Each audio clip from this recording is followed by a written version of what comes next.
To start off, how was the concert in Dortmund last week? Oh, I enjoyed it very much. It was really nice, and a very nice town, really nice people, and a good pace of life. And I found that the audience was particularly good because I felt like they were with me. They were listening so much. So creatively, for me, it was really good because I really felt like people were right there with me, you know. Mm-hmm. How is it different for you to perform solo as opposed to a trio? The solo is definitely more intimate. You know, I feel the connection to the audience more, and it's more sensitive. Like the small little nuances from note to note are a little bit easier for me. Like these days, I usually prefer to play solo because it's closer to my heart, you know, with the music. But in some situations, I like the band more. Like, for example, if I'm playing in a big venue, let's say outdoors with a lot of people, I want to project more sound, I want to fill the stage, you know, then I think the band works better. How is it energy-wise? I mean, have you the feeling you need to invest more energy, or you're getting back also more energy? Well, it depends on the people playing with me, because I have different versions of my trio, you know, for different places. A lot of times I do find it's with the technique that I use, I have to do special things to adapt. So, like, for example, if I'm playing with other people, the sound becomes a little bit more critical because I have to find the right level. Okay. Because basically, okay, think of it like this. This is good because it's guitar players, you know, okay? Normally when you pick a note, you pick somewhere in the middle of the string. Right. So you put two waves in the string going in opposite directions. And if you look on an oscilloscope, you see that the wave kind of goes like this because it's actually two different waves out of phase. But when you do the hammer-on, then you're only putting one wave in the string. And if you look on the scope, it's just very pure, you know? And so what that means is that the sound is kind of more vulnerable. It gives it a nice, clear, light sound. I think it's beautiful. To me, it's just amazing sound. But it's also kind of more vulnerable because different audio effects can happen, like masking effects, for example. Like if the bass player hits an octave below me, then my note might sound like a harmonic of the bass, and all of a sudden my note disappears. You know? So it's critical in the mix. Whereas with the normal guitar sound, with the two waves, the bass player might take one of my waves, but he can't get the other one because it's a different phase. So a normal guitar is a little bit more stable in the mix. So it's tricky because when I turn up the volume loud enough so that everything can be heard, then some of the notes come out too loud.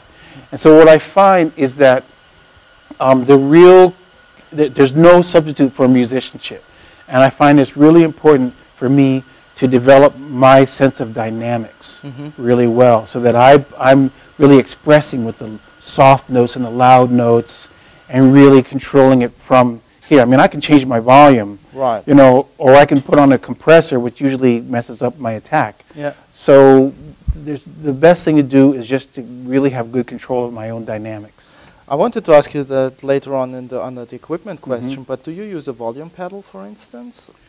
Well, these days I haven't been. I mean, there's different levels of my setup, and in my level 2 and level 3 setup, I do have volume pedals, but I haven't done that in years. You know, in my level 3 setup, I have more than one guitar, and I have effects, different effects for each guitar, and I'm controlling the effects with my feet. So I've got volume. I've got a volume pedal for each guitar. I also have parameter pedals for each guitar because of the effects. So basically, I'm standing up on my pedals, and I'm basically mixing with my feet while I'm playing with my hands. So that's level 3. I haven't done that in like more than 10 years. Okay. And do you because you're saying different levels, are these amp levels? Do you go into? No, it's not a loudness level. It's just the complexity of the equipment. And where do you plug in the guitar? So the guitar goes in through my multi-effects, and then from there I take a line signal. and I branch. So one goes into the house, and even now that's what I do. I bring a direct box and I send a line signal to the house. Okay. I also branch it out to an amplifier. Right. And I don't always use an amp. It depends on the situation.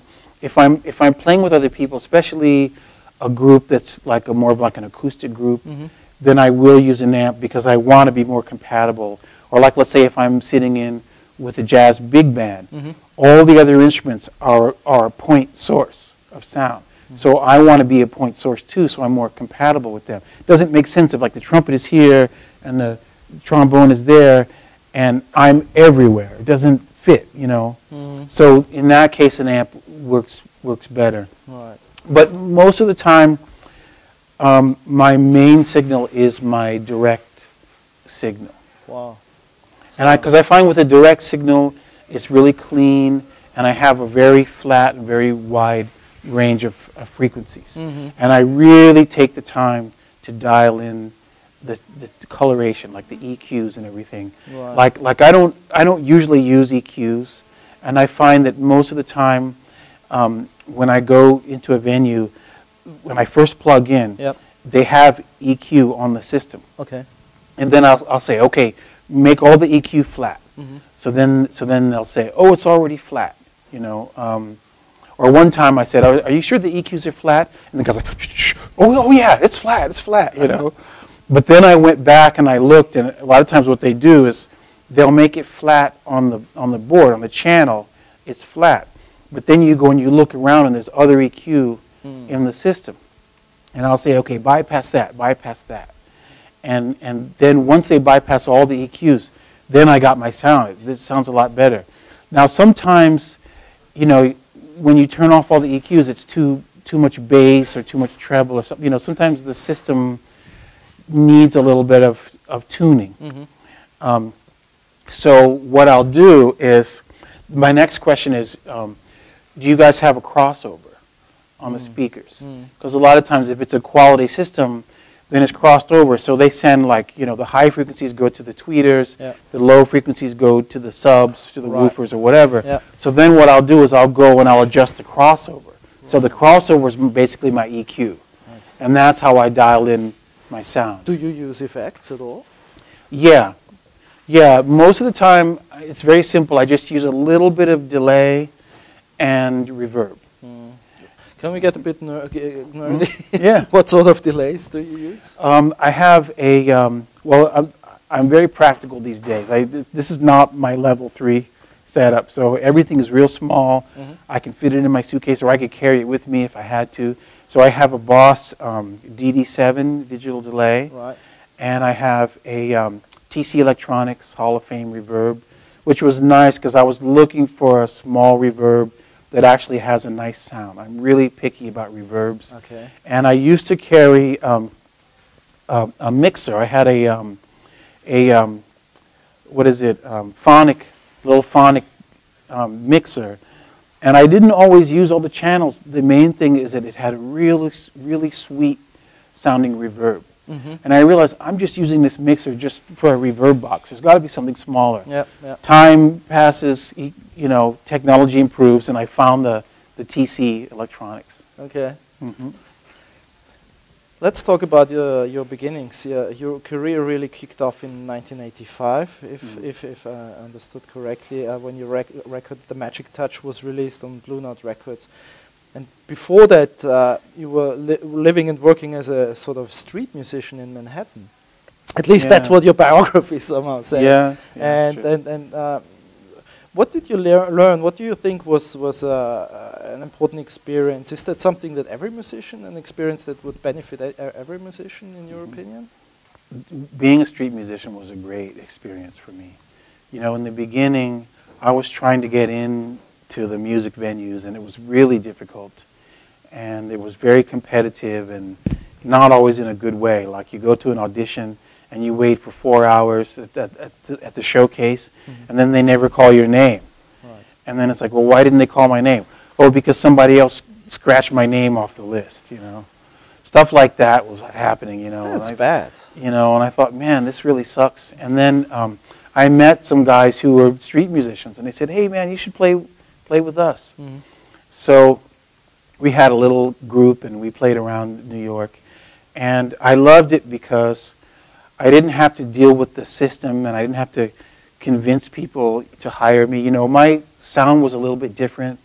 My musical taste was a little bit eclectic, and people didn't know how to classify me. You know, and like, well, it's basically kind of jazz, but I'm playing Beatles and I'm playing all this different stuff. You know, like what is it? What is this? You know, Yeah. and the thing that was cool was when I played on the street, I found that I could play for anybody.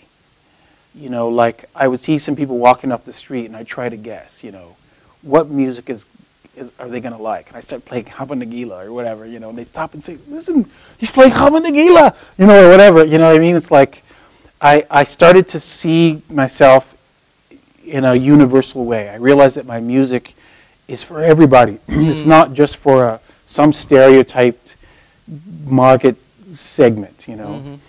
But that was already when you already had completed your education at Princeton, is that correct? Yeah. And because you said your eclectic musical taste, which artists were you into when you were studying? Are they the same that you're into at the moment, or has your musical taste changed? It hasn't changed that much. I mean, some new artists have come along, so there's some younger people I like. But for the most part, I mean, I still listen to Bela Bartok and Miles Davis and Keith Jarrett, and I mean, some of my favorites are still my favorites. You know, I carry with me the score for Bartok's Concerto for Orchestra. It's maybe my favorite composition in the whole world, and I've been studying that thing for years, man. Okay. And I'm getting to know this piece more and more and more, and I'm getting to understand deeper and deeper. Why does he do this? Why does he bring the oboes and the bassoons in there, and then the line goes to the clarinet? And I'm just really getting deeper and deeper into that. And the thing that's amazing is you know, you can go all over the place, or you can take one thing and go deeper and deeper, and you can find a whole universe. Right. You were mentioning younger musicians, for instance? Oh, a few names of some of my favorite younger musicians these days. Vicente Amigo is one. Kaki King is another one. You know, there's a whole genre of guitarists now who are doing sort of creative things. You know, and I think that Kaki is a good example of that. A lot of people are doing tapping now. You know, I think that Michael Hedges was very influential. You know, and we kind of came out around the same time, and we're basically from the same town even. But I think that he's been more influential in terms of people actually doing something similar to what he did, you know. But still, I think that this whole concept of the creative technical guitar with the polyphonic approach, tapping and everything, it seems to have become kind of a genre unto itself. So I'm really happy to see that. Yeah, but you have taken it to a completely different level. I mean, at least in my opinion. I remember when I first heard your Standards Volume 1, when I first heard it, I was completely blown away. I couldn't believe that it is one person doing, with such a musicality, doing this record. Have you ever thought of doing sort of a tuition book, for instance, on your book? Oh, yeah. A book? Yeah, you know, I was actually supposed to write a book, and there was one piece to the puzzle that was incomplete because I was starting to have a lot of problems with repetitive motion stress. And I realized that physically there's some challenges with this technique. And so I realized I wasn't ready to write the book until I dealt with those challenges. I almost got tendonitis. I almost had to quit playing. And I actually got some help from a doctor who specializes in performing arts and sports medicine, and basically saved my music career pretty much. And is that how you got into music therapy? Indirectly, that was one of the threads that got me in that direction, yeah. Because what we call performing arts medicine is one branch of music therapy. It's like music therapy for the musician. basically. Okay. Yeah. Okay. Okay. And so now that I have that piece in the puzzle, you know, I'm definitely ready to publish my method. And I've been teaching a lot. Mm-hmm. And the main thing that I teach actually... Are you, sorry to interrupt you, are you doing one-on-one lessons or do you do classes? Usually or? small groups. You know, last summer I participated in the Humphreys McGee summer camp, and I loved it, and I want to do some things there on my own.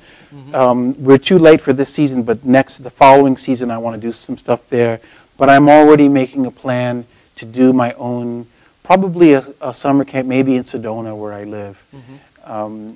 But I'd like to do these in other countries too. I love the concept where you immerse yourself in a beautiful place and you focus on music. Right. Like at the Full Moon Resort where Humphreys did their summer camp, you can get online, but your cell phone doesn't work, mm-hmm. which is pretty cool actually. So, you know, if you really had to, you know, communicate with the world, you can, you know, but it's not so easy. Okay. And a lot of people found that they don't need to have that cell phone all the time. And I'm also, I'm very sensitive to radiation anyway. Mm-hmm. And so I can't even put a cell phone up to my head.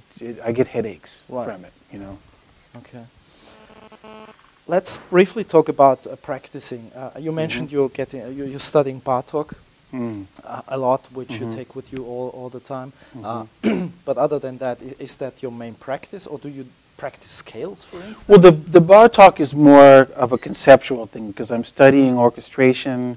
I'm studying composition, you know, like the concept of the concerto for orchestra is that it's kind of, you know how normally in a concerto it features a solo instrument. So the concerto for orchestra basically features the orchestra itself, kind of like a soloist. And that had been done before, but usually on a smaller scale. And Bartok's was the first concerto for orchestra that was more on a symphonic scale, you know. And so everything that an orchestra could do pretty much is in that piece. I mean, it's really remarkable, you know. So that's more of a conceptual thing for me as a composer and arranger. As a guitarist, and I was going in this direction because I was talking about how I teach a lot these days. Yep. Mostly what I teach is practicing methods. Mm-hmm. So my students are not just guitarists.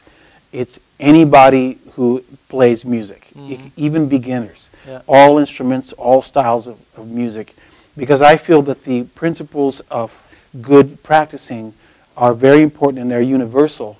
And they're not known very well. Like I start off my practice seminar and I say, well, what is practicing?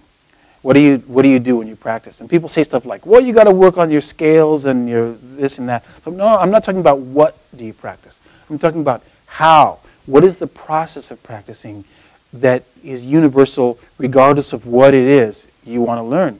And people sit there, and then a little bit of time goes by, you know, and then someone say, well, one thing is maybe you play something over and over again until you master it. Okay, now we're getting somewhere. Okay, so how many times do you have to repeat something? 10,000? 100? 5? How do you know when you've repeated something enough times? If you can reduce the number of repetitions, then wouldn't that save you some time? And then wouldn't you have a more efficient practice regime? That's a good question. If you could, what if you could do it just once? You know, and then people think, well, you know, how can you do something just once? You know, like this. Consider, we have examples of really profound learning. Like for example, I know somebody who has a phobia of elevators, and most phobias were created from one experience, and it was a really profound, powerful emotional experience. And now that person for life, or $10,000 worth of therapy, you know, they are afraid to go in an elevator. It's a physical feeling. It's emotional. They have a voice in their head. They see images. Their whole being is programmed to not be able to go in that elevator. So my question is, can you have a very positive experience that's equally powerful, and from then on, you know how to play giant steps, or whatever it is that you want to learn? See, now we're starting to get into what my method is all about. And I can't reveal all the secrets sure. in this context. But basically, I'll just say one really important thing, and you kind of see where I'm getting at with this. And that is that it's like this. This is playing music, okay? This is practicing. So in other words, practicing is the little circle's inside the big circle. So practicing is always playing music. So there's no such thing as like mechanical exercises that aren't really musical. You should never, ever do that. You should always, always play music. What puts you inside that little circle is choosing the music to play that makes you learn. So there's a whole method of how to choose that music and how to know whether you're learning or not. And that's where you see that my method has a lot of details. But that's basically the concept. Right, okay. Let's briefly talk about your latest record, Friends, that was released in 2011, where you teamed up with some of the finest jazz musicians, not only jazz musicians, but including Mike Stern, Bucky Pizzarelli, and also violinist Regina Carter, I understand. Where, can you please talk about why you particularly chose these musicians and also Regina Carter? I've had great special guests on my recordings before, but this was the first time where the guests were the focus of the project. And I wanted to do that because there's so many wonderful musicians that I love and I wanted to play with, and also I wanted people to hear them. This is like I wanted people to hear my take on some of the finest musicians. And it was a jazz-based project. So I chose people who all play jazz, but they play different flavors of music. They don't only play jazz. For example, Mike Stern is a phenomenal rock player. He can play whatever he wants, you know. Regina Carter has her classical background. You know, Bucky Pizzarelli is more traditional. He comes from the swing era. And what I wanted to do is choose music, or, you know, basically open it up to them to contribute. Like, what music do you want to play? I wanted to play music that they were comfortable with. I wanted them to be really happy and comfortable. And so the music ended up being really diverse because all the artists had different tastes, you know. We did the kind of jazz blues version of the Katy Perry song, I Kissed a Girl. We did that with Charlie Hunter, and that worked out really great, you know. And basically, 4 great guitarists, you know. I mentioned Bucky Pizzarelli, Charlie Hunter, also Mike Stern, and also, shoot, there's so many names. It's like, it's been a while. Russell Malone was on it, Kenny Garrett, Ronnie Laws, Nicholas Payton, Charnette Moffett, Christian McBride, Kenwood Denard. You know, I loved doing that project, you know, and all the players were so good. And you can hear that there's a lot of love and a lot of support. It's like, it wasn't a competitive thing. It's like we just all wanted to make each other sound our best, you know. You recorded in 4 days. Is that? The basic sessions were in 4 days, you know, and then we went back and did some sweetening and other detailed work, you know. And how long did it take for you to lay down your tracks?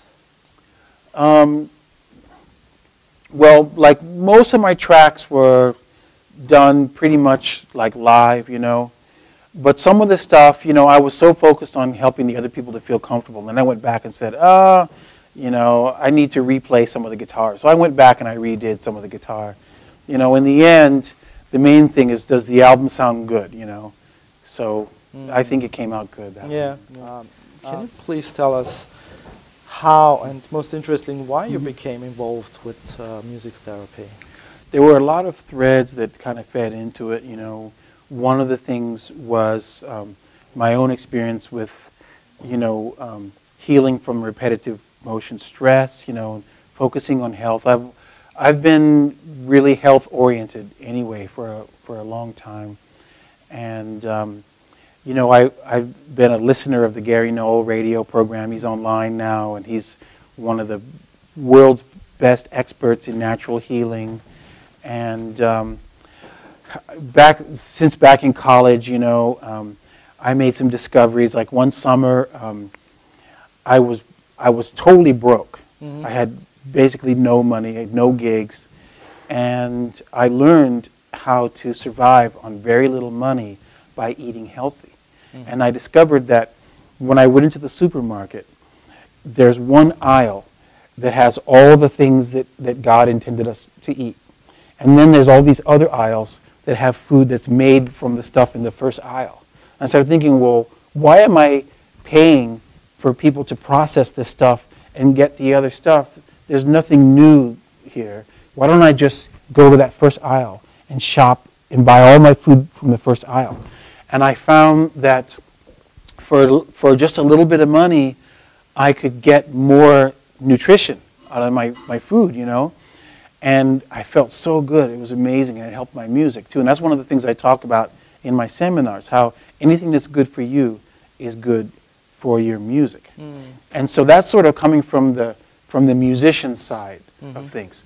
I also found that in the early days when I was developing my practice technique, I could use some of the principles of meditation to help me with the learning of music. So I kind of generalized that idea, and I realized that the music itself can help people to go into a state of mind where they have more focus, a greater sense of peace, and a more integration in their experience. And I realized that that was a healthy thing, and so I had wanted to kind of use music to kind of help people to discover those same states of mind that I was experiencing from the creation of the music.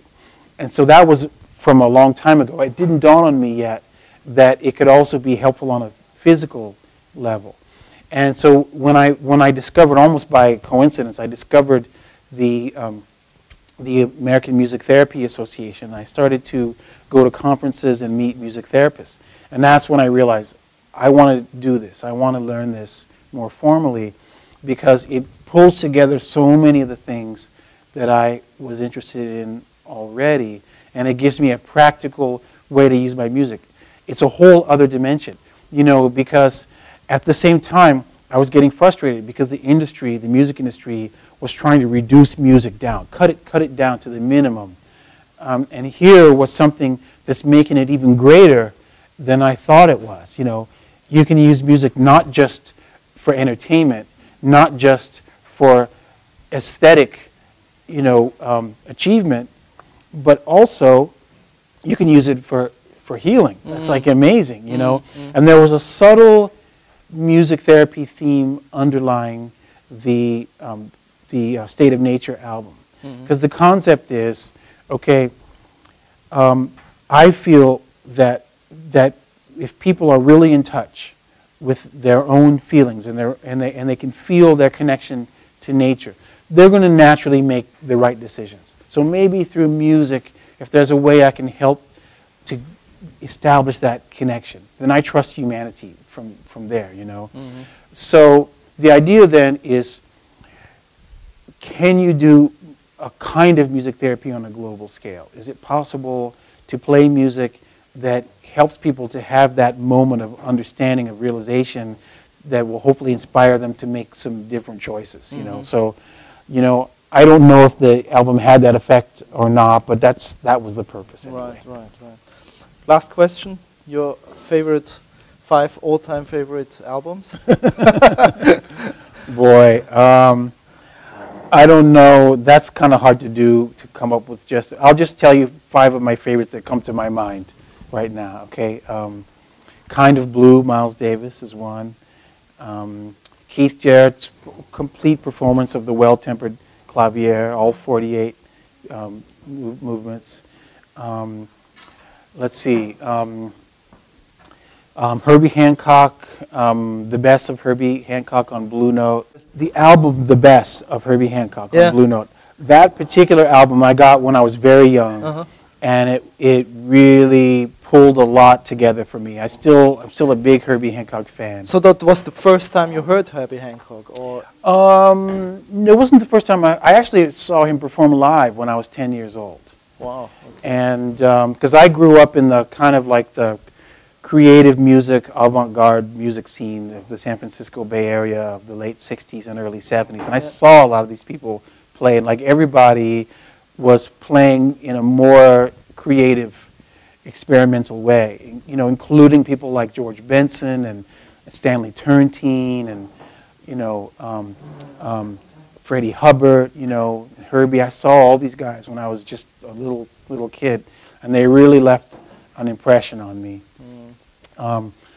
So many great albums. You got me started now. Let's see. One of my favorite albums by George Benson was Body Talk, and that was at a time in particular when I wanted to learn, what is it that he's doing? This is so amazing. And so I would take it and I would slow it down, because in those days people had records, you know, and you could take the 33 and play it at 16, and so it's half speed, so it's an octave lower, you know, and so it's still in the right key, but you can slow it down. I go back and I listen, and the amazing thing was that all the stuff that he was playing, that I couldn't hear what he was doing, and then I'd slow it down to half speed, and I would realize that a lot of the stuff that he was playing was stuff that I already understood. It's just that the way he was doing it was unexpected, and I started to realize that I already had more musical knowledge than I thought. So I started recording myself at half speed and playing really slowly and then speeding it up. And it confirmed that I already had more knowledge than I thought. It's just that, you know, my brain wasn't processing it quickly enough. So the real change was, what do I need to do in me to educate my brain, basically? And that's where the foundation was laid for my learning method. Great. Thanks a lot. All right. Well, I enjoyed speaking with you very much. I enjoyed that very much. Yeah. Thank you very much, Stanley.